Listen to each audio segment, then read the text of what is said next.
Vermont State Treasurer and other state lawmakers supporting a bipartisan public retirement initiative. VT Saves is meant to help Vermonters plan better for their retirement. NBC5's Stephen Biddix has more on why supporters are calling it a win-win-win.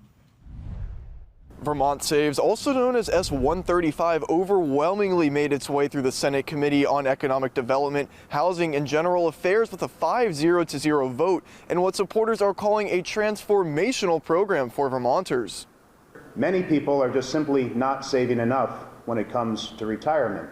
To help incentivize Vermonters to prepare for retirement, State Treasurer Mike Pieciak and state senators want to create a bipartisan public retirement initiative called Vermont Saves.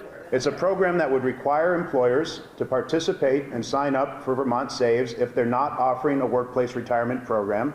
They do this at no cost to themselves as a business. The program would automatically enroll all employees into a Roth IRA, but employees will have the option to opt out.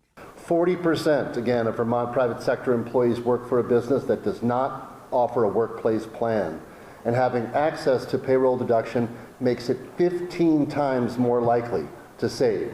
Many other states have enacted similar programs and report that 70 to 75% of eligible employees participated. And by Vermonters being more prepared to retire, it will save the state money long term. It's the kind of program that also helps government because it saves money ultimately. When people have more money to retire, to be able to take care of themselves, they are less dependent upon government to do those things.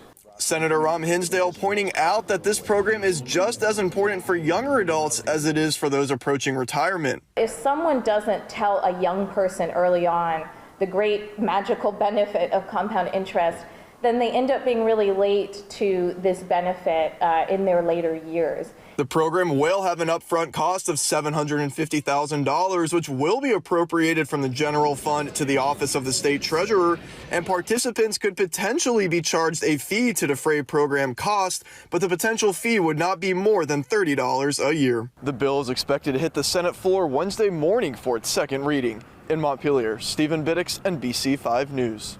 Well, if